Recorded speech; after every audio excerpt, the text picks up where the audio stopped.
a história do Miguel foi a ponta do iceberg. O Miguel teve que perder a vida para tudo isso começar a ser descortinado.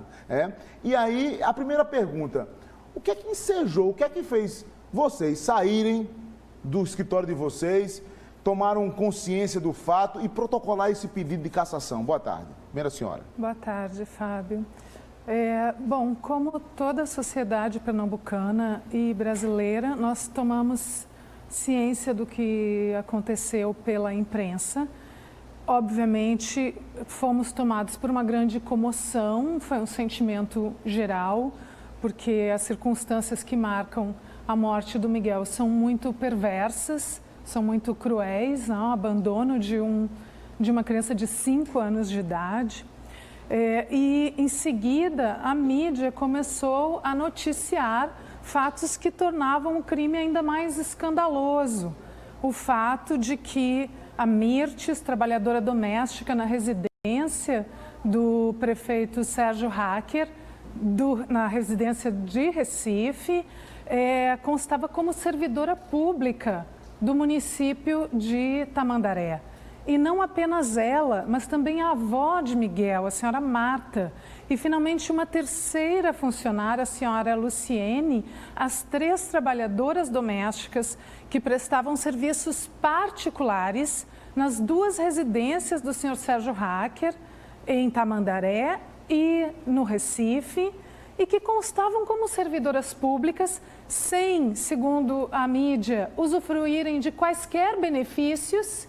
Então, para usar uma comparação, Fábio, eu estava aqui acompanhando o seu programa, a gente mostrando aquelas 2 senhoras que estavam no supermercado furtando coisas, aquele senhor que estava furtando numa construção.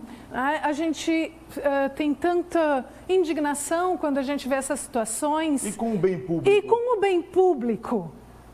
Então, o Ministério Público, na ação civil pública que foi proposta por improbidade administrativa, elencou um prejuízo de quase R$200 mil dos cofres públicos que foram desviados do Fundo de Educação. Fundeb? Do Fundeb.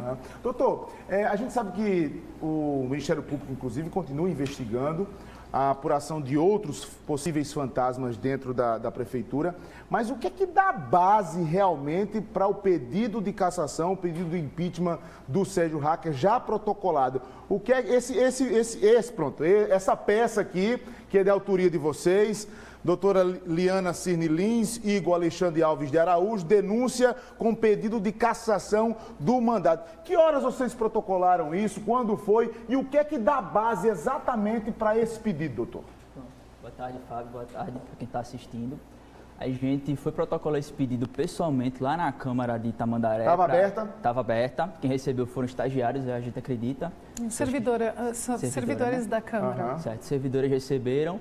E foi tranquilo, a gente conseguiu protocolar e foi lá também que a gente fez aquele vídeo que postou nas redes sociais.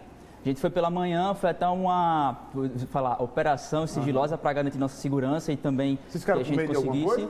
A gente sempre fica, né, Fábio? Porque a gente também não sabe direito com quem a gente está lidando. A gente só tem ao nosso lado realmente a busca pela honestidade, pela justiça e a fé em Deus. Vocês tiveram algum contato com o prefeito, com a defesa dele já? Não, ainda não.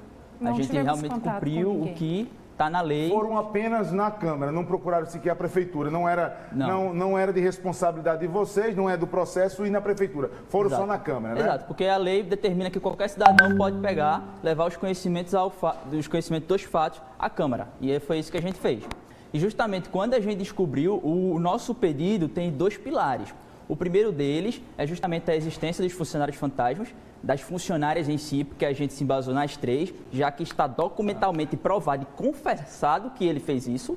E o segundo é a quebra de decoro por ele ter pegado a doença e ainda ter obrigadamente a trabalhar. Deixa eu entrar nesse segundo pilar já. Para você que está em casa, obrigado pelo seu carinho, obrigado pela sua audiência. Para você que está chegando agora aqui, a doutora Liane e o Igor, responsável Liana, por protocolar o pedido de cassação do Sérgio Hacker. Essa peça aqui, ó, que foi protocolada pedindo a cassação do mandato do Sérgio Hacker. A minha pergunta para o senhor e para a senhora também... A gente sabe que parece que é muito cristalino, límpido, que o Sérgio Hack contratou a Mirtes e a Marta, pelo menos elas duas, para trabalhar em casa e pagava com o dinheiro da prefeitura. A própria parte, a Mirtes, as partes, a Mirtes e a Marta confessam isso. Quer dizer, eu trabalhava lá, mas recebia pela prefeitura. Isso é fator determinante para ter uma cassação? Muito. Isso é fator determinante. Sim. O ato de nomear pessoas é de competência exclusiva do prefeito. Quando o prefeito nomeia alguém para fraudar de forma ilícita, ele está cometendo um ato que é da competência dele de forma ilegal. Esse é um dos requisitos previstos em lei para dar a cassação. E isso está confessado. Além da documentação e das falas, a gente tem um ofício que o prefeito, o gabinete dele encaminhou para o Ministério Público de Pernambuco, a Procuradoria lá de Tamandaré, em que ele diz que realmente fez isso e que ele se propõe a devolver os valores. Só que a devolução, então. Exato. Só que a devolução não tira o crime que ele cometeu. É isso que eu ia perguntar para a senhora, Liana. Não, ele disse que devolveu o dinheiro. Confessou o crime, então ele confessou o crime, eu fiz, mas devolvi o dinheiro. Os cofres públicos não tiveram prejuízo desse dinheiro que, teoricamente, eu usei para pagar, eu em tese, não foi eu, o Sérgio Hacker, usou para pagar os funcionários. Devolver esse dinheiro apaga o crime, doutora? Claro que não. Não descaracteriza a ilicitude que foi praticada. E é muito importante a gente enfatizar, Fábio, que o administrador público necessariamente tem que se pautar pelo princípio da legalidade, não pode agir contrariamente à lei. O fato de, depois de ter sido descoberta a ilicitude, ele ter se proposto a devolver parcialmente os valores, não descaracteriza os ilícitos praticados até o momento. A pergunta é básica. Se o Miguel não tivesse caído do 9º andar, a Mirtes e a Marta continuariam recebendo dinheiro pela prefeitura? Provavelmente. Não posso responder essa pergunta, mas as circunstâncias indicam que esse arrependimento, entre aspas, decorre do fato dele ter sido flagrado de calças curtas, cometendo um ilícito que ficou evidenciado. Olha, acabei de receber a nota da Prefeitura de Tamandaré, certo? Está aqui no meu celular, eu vou ler a nota já, tá certo? Como eu estou dizendo, vou ler a nota, dar o espaço para outra parte. Se a defesa do Sérgio Hacker quiser conversar com a gente, fazer um debate aqui junto com vocês, os telefones estão abertos, a porta está aberta, é só vir que a gente vai fazer uma discussão no campo das ideias aqui. Existe tempo hábil para esse processo correr e desembocar na cassação do Sérgio Hacker, já que o mandato termina agora dia 31 de dezembro? Existe. A lei fala em ultimação do procedimento no prazo de 90 dias. Esse procedimento de cassação do mandato de prefeito municipal é diferente do procedimento de cassação do mandato de um presidente da República, são leis diferentes que disciplinam os procedimentos.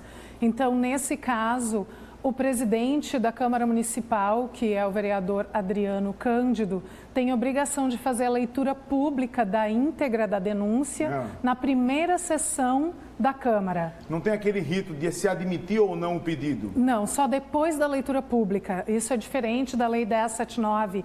O que disciplina esse procedimento é o Decreto-Lei 201, de 67, e obriga o presidente da Câmara a fazer a leitura pública, que eu espero que a imprensa acompanhe esse momento. Tem data para acontecer, doutora? A primeira sessão da Câmara. A Câmara está em recesso?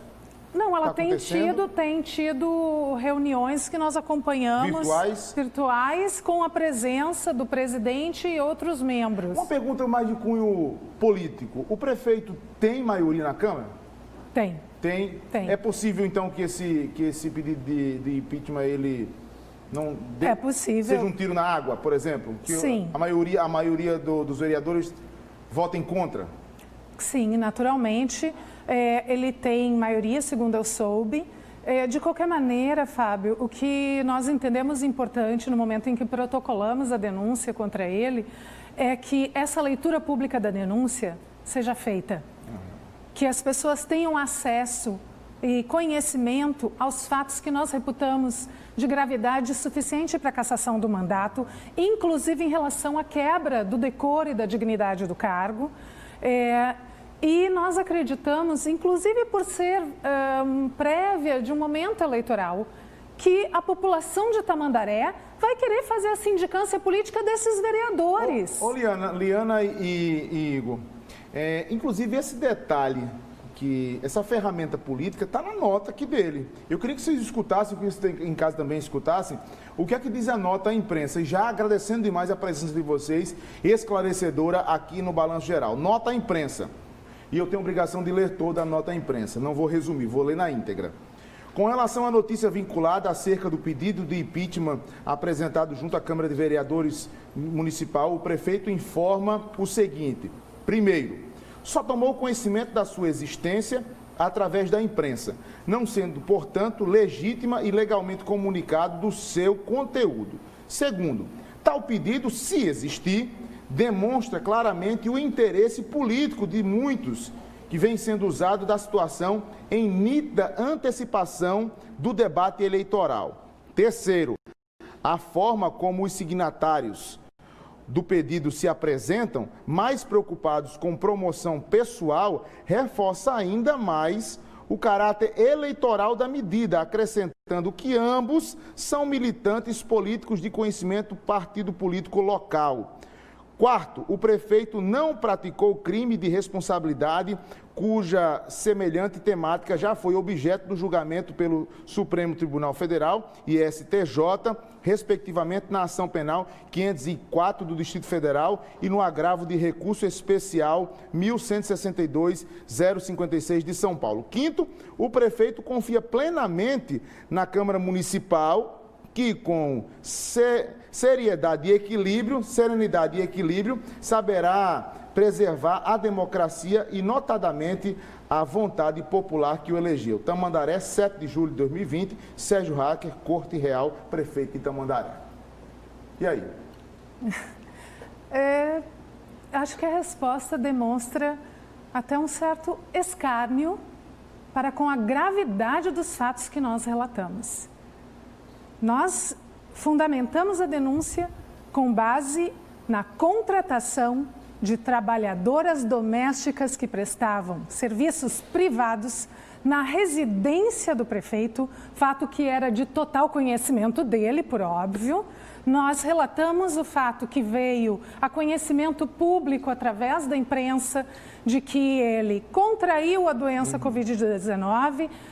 Todo mundo deve lembrar que ele gravou um vídeo na época, dizendo que estava respeitando as normas de isolamento e da quarentena. No entanto, soubemos pela imprensa que a trabalhadora Mirtes, mãe de Miguel, foi obrigada a permanecer trabalhando como doméstica. No apartamento e teria contraído também a doença dele. Isso tudo é objeto do pedido de vocês de cassação. Isso. Deixa eu agradecer muito você, Igor, e a Liane pela presença. Nós que agradecemos.